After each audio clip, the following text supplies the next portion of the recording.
Hello everyone, I'm Stacy Strawn, host of the Nothing Channel. So as you will know if you watched my videos yesterday, I have tons of work to get done this Saturday.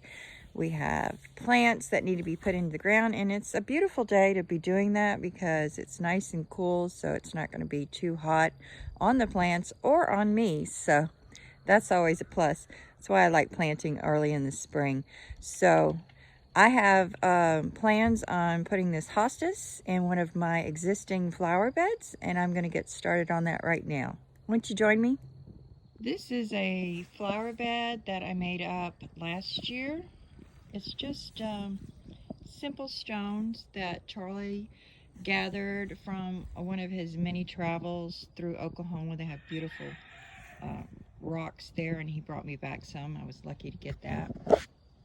And I even have a little stone in the middle, but this stone's going to be moved because I want to put this beautiful hostas right in the middle of it.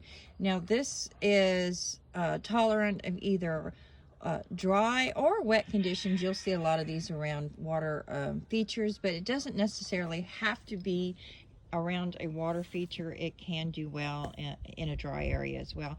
Now it needs at least 6 hours of sun.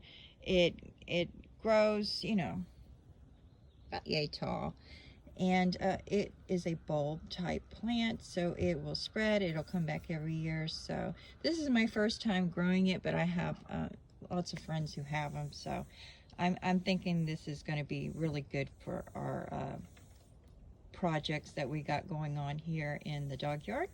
It'll add a nice addition. So let me get started. First, I will have to remove all this grass. Time to get my bucket. Point out something to you guys. I don't know if y'all know this, but you have to be careful whenever you're moving stones around in your yard. You see these little guys right here?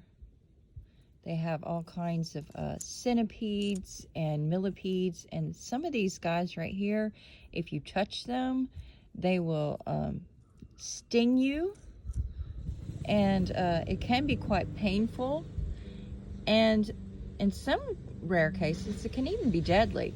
So be very careful whenever you're moving stuff around in your yard, and just look out for these little guys. They may look like they're just innocent little insects, but some of them carry a powerful punch. Just a word of advice. I just wanted to show you guys, the other day I planted some morning glories. Now this one right here, you see I got it marked with a stick. It was already established from last year. It's come back. But this little guy right here, he's a newbie. So this is some of my seeds I just planted starting to pop up already. So that's exciting. Can't wait to see what colors we have this year. Now it looks like Leafy has been bad. This would be Cardinal feathers. Now either Leafy's been bad, or they simply got in a big tussle and this guy was the loser. They do tend to fight each other, so it could be either or. So I'm not going to let any of these beautiful feathers go to waste. I will collect these and use them in future projects. No sense in letting these beautiful feathers go to waste.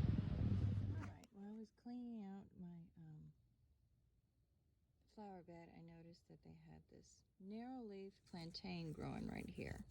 This is a good one for you to look up. You see this little tussle, it'll have like one or two, and here's the other one right here. And this will later on turn, when it puts in the seeds, it'll turn kind of brown on top. Now they also have a broadleaf plantain, which have nicer, bigger, fatter leaves. This is a medicinal plant, and it has many uses. So this is a good one for you to look up and learn about. As you can see while I'm digging my hole, I am discovering a few little worms along the way. There's one here. Come on, guy. He's still kind of stuck in there. I don't want to pull him because I don't want to break him. But I try to, when I see my little worm friends, I try to pull them out of the way. Here's another little guy peeking out through here. I see you. I try to move them out of the way and then incorporate them back into the under the soil so the ants don't get them. These are very beneficial. They keep the soil loose, and when they defecate, they I mean, all they eat is dirt, so all they poop out is dirt, but it's mineral rich dirt, and it's really good for your soil. It's good for your plants. These are your friends. Let's not kill them. Let's not chop them up and you know, they say, oh, you cut them up and they turn into, no, they don't. Not like you think. You know, they don't turn into two different little worms. This little guy, he's just trying to live and survive, but he's a really friendly fella, and he's harmless. And we're going to put him to the side until we get our plant in the ground, and then we're going to put him back there and let him do his job. Now, as you can see, this little fella's root bound. He's already popping out of his container. He's ready to take off. So we're actually doing him a favor by putting him in the ground. Isn't that cool how the water just beads off of these leaves? It's like little diamonds. Well, anyway, our hostas is in the ground, and I got to get out of Charlie's way. He's ready to get in here and do some mowing. So I got some plants to put in the garden. So off to the garden I go. I wanted to show you guys before Charlie got over here and mowed it down. This is an example of a broadleaf plantain. Now once this gets bigger, these leaves will get much bigger, and it'll have the two shoots coming out of it as well. But before I get started planting my little plants in the garden, I decided, let's go ahead and give these chickens some of their grass. I want it to be nice and fresh whenever they go to eat it. Here you guys go. Bon appetit. Oh yeah. That's the good stuff, huh, guys? That'll make their egg yolks bright yellow to almost an orangish type hue. You won't find any eggs like that in your supermarket, because those chickens just don't get to eat like mine do. Good, guys? Say thank you. Looks like my willow tree's already coming in handy.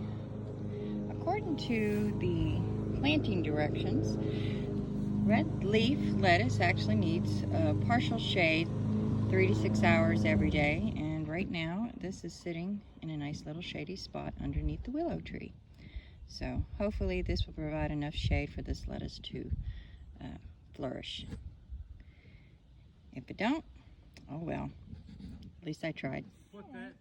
As you can see, I've started putting some of my tomatoes into the garden. I'm spaced out where I want to put them. I'm sure there'll be arguments. Oh, they need to be further apart or what have you. I do this all the time, folks. It'll be all right.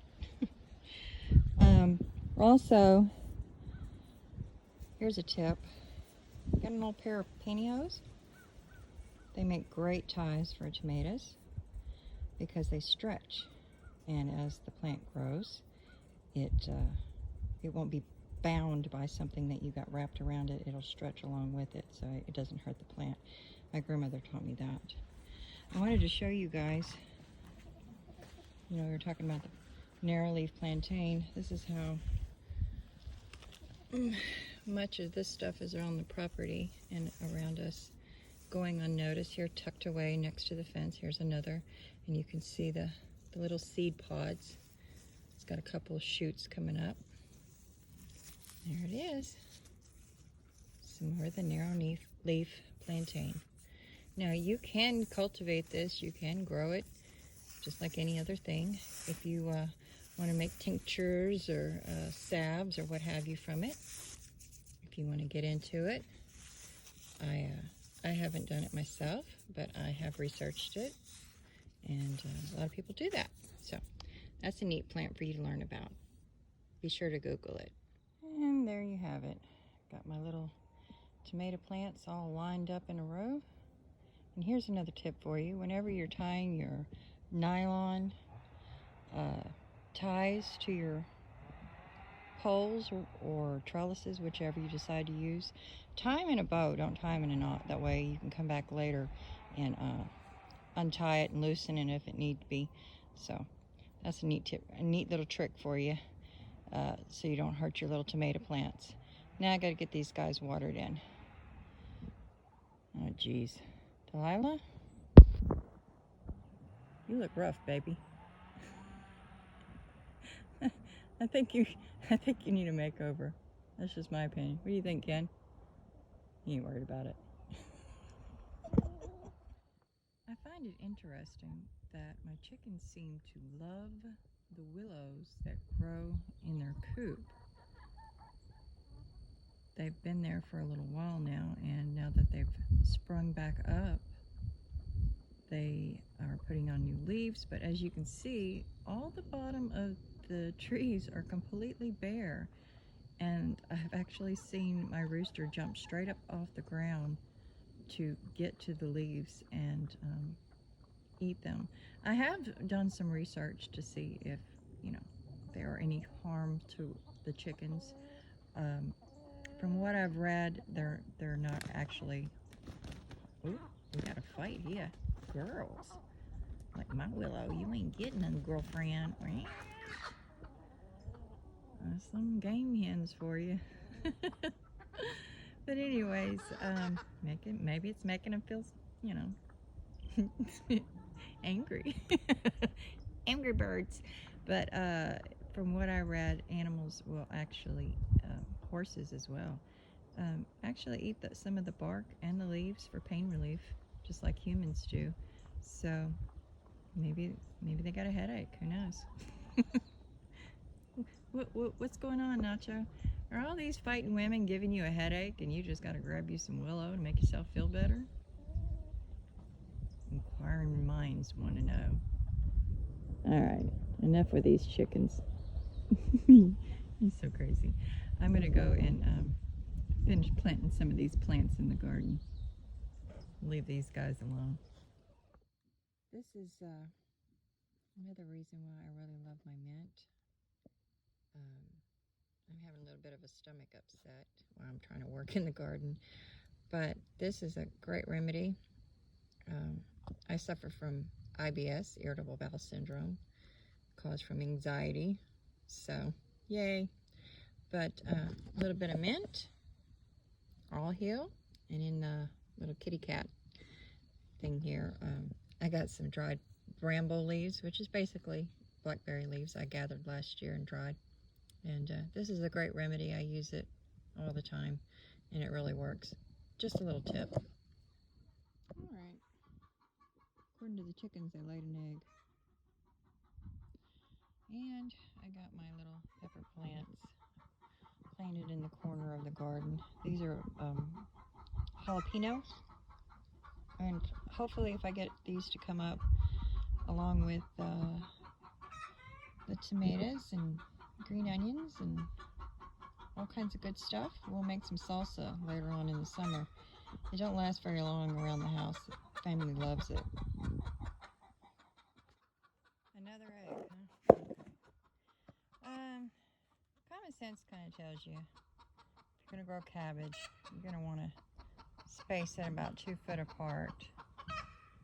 So I got a row of the red cabbage. I kind of spaced it a good distance apart because, you know, you want to give room for the head of cabbage to grow. So now I got to get this watered in. And I didn't mention, I actually have a little bit of watermelon. So that'll be the last thing I'll be adding to the garden today. And basically I'll just make like a little mound and place that in there.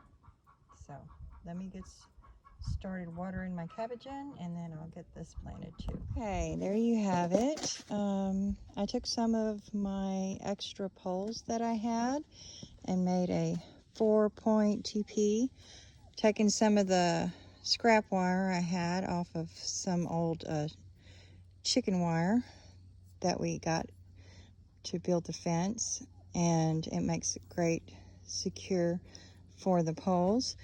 And I have my mound for my watermelons inside of it. That way I can have something for the vines to grow up on, to get the main part of the plant up off the ground, to help with any problems with fungus and water rot. Because even though, you know, they say put tons of water on watermelon, Yeah, they like water, but they don't want to drown, so it's a constant balance. So this kind of helps. So hopefully this will work out for me this year. Well, I seem to have all my plants in my garden for now. I still have a few other plants that I want to plant in the dog yard, but it's getting kind of late in the day, and I'm just going to sit here and enjoy my mint and medicinal herb tea and watch my garden grow. What are y'all growing? If you're not, you might want to consider it. It is a nice hobby to have, and there's nothing but benefit from it. So I hope y'all are having a wonderful evening, and I hope to have y'all catch me next time I'm out in the garden or God knows what else. And if you have any questions, be sure to post it in the comments. Be sure to follow me on YouTube. And if you'd like to go ahead and join me on the Nothing channel, if you're not already a part of it, just find me on Facebook on the Nothing channel. Click the link, ask to join, and I'll see you there. Y'all take care. Bye.